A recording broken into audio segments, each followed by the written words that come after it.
അഹവ നദിക്കരയിൽ ഞാൻ ഒരു ഉപവാസം പ്രഖ്യാപിച്ചു.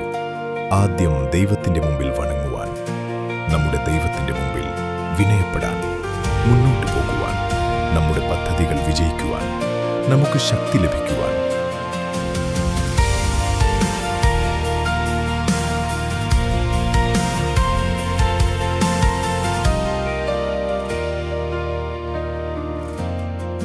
ജയത്തിന് അടയാളമുണ്ട് സഹോദരങ്ങളെ. ജയത്തിന് ഘോഷം മാത്രമല്ല, ജയത്തിന് അടയാളമുണ്ട്. നമുക്കായി മാത്രമല്ല, നമ്മുടെ മക്കൾക്കായി, നമ്മെ ഏൽപ്പിച്ചിരിക്കുന്ന എല്ലാറ്റിനായും